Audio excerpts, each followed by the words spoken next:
What the hell is going on with the Indiana Pacers organization's health team? I mean that. What is going on? We are literally now looking at what is happening with the Fever, what happened with the Fever, and now with the Pacers. The whole, basically every guard on the team is injured. Kelsey Mitchell, shout out Kelsey Mitchell. She's the only guard, seemingly, that's survived. Coulson, Sophie Cunningham was playing a lot as a guard. Coulson, Ari, Caitlin, Sophie. They're all just dropping like flies. They all went down, and now the guards for the Pacers, obviously Tyrese Halliburton got injured in Game 7 of the finals. He snapped his Achilles. He's not going to be right this season, and that's fine. At the end of the day, it's Tyrese Halliburton. He went for it. He absolutely went for it. And he would rather go for a championship game. He'd rather go and play that and risk the injury than sit it out, and I don't mind that. I don't mind that at all from Tyrese. He'll never. It might have been his only ever chance to play in an NBA Finals, and I think he would have regretted it more had he missed that game. But we're now at a stage where it's just kind of crazy looking at it. How bad have the Fever been as far as organizational, negligence from the injuries standpoint? So many injuries. So many. They had 5 season-ending injuries, and then you've got 5 guards that are now out. What's going on in Indiana? Your medical training staff are incompetent. Sports teams should not have just much injury. Sounds like someone should take a look at the training staff. And in fairness, they're taking a look at the training staff. I do have to say. At least they're bringing in new training staff, I guess. At least they're bringing in new training staff, I guess. But they had the same training staff, as far as I'm aware, for the Pacers and the Fever. And I think a lot of people were questioning, well, surely the way the S&C works for men and women is different, which is true, which is objectively true. I think people were pointing that out, and they were if this is an S&C team that's focused on male recovery, and they're different bodies, but it's actually scary. They've done a horrible job with the Pacers too. Pacers about to pick up Odyssey Sims and Bree Hall. It would be hilarious if Odyssey, if they ended up trying to get a hardship player, but obviously the NBA. I don't even know what way does the rules work if you have too many injured players in the NBA. There's G League. What am I talking about? You call up a G League player. And we saw so many situations during the pandemic where random players just getting called up playing games. But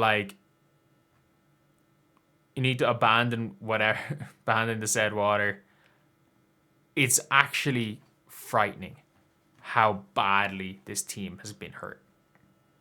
It's frightening how bad, the Pacers, growing list of injured players, sadly, fairly accurate comparison, especially with injured point guards. It's not something that you would think would happen, is that a team would lose basically all of their point guards in the one stretch of games. So yeah, it's a real tough one. It's a real tough one to see when it comes to the Fever and when it comes to the Pacers. Clearly something's gone wrong in the medical department. Hamstring, lower back stress reaction, left hamstring strain. Obviously Tyrese was Tyrese. And the funniest thing is with Caitlin Clark for tonight's game against Vegas, she was not, they misrepresented this. She was not out with a groin injury. She was out with an ankle injury. They didn't even, it was mad with the Fever that they didn't even let her, didn't even let anyone know why she was actually out. They just said it was a groin injury and her groin was fine. Her groin was genuinely fine. So I think coming into this season, we're going to see we're hopefully going to have to see a much better, showing of like being truthful for injuries. I think with the whole betting thing, teams are going to have to. It's going to be the thing where a team has to accurately represent players' injuries because of how many times Caitlin Clark was questionable, and then like Caitlin Clark was questionable on the 15th of July for an injury she has not recovered from, and it's 28th of October. They said she was day-to-day 3 months ago. She has not recovered, technically recovered 3 months. And you might be saying, oh, but it's a different injury, the ankle injury. The Fever told us there was no ankle injury. The Fever told us themselves, the ankle injury, there's no timeline. The ankle injury is not a setback because there's no timeline. They did the thing. They used a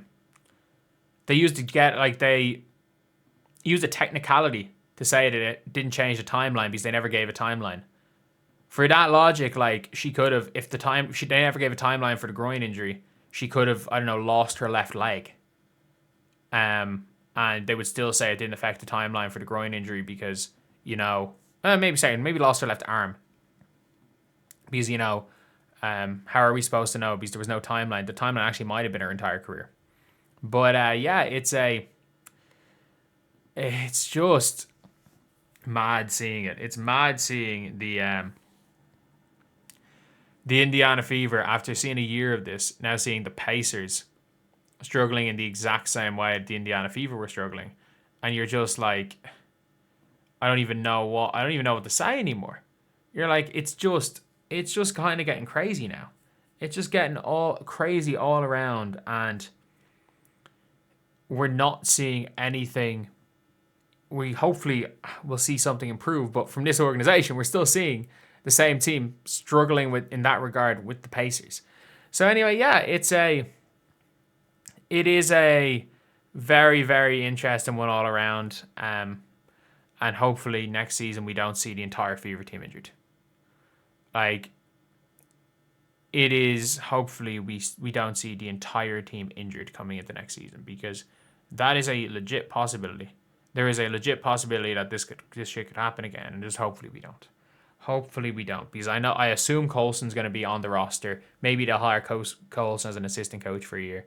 Maybe they'll hire her maybe they'll keep their contract sorted so they do what the Aces did with Parker Tyus, where they sign her injured, and then once she gets activated, they have to lose someone else.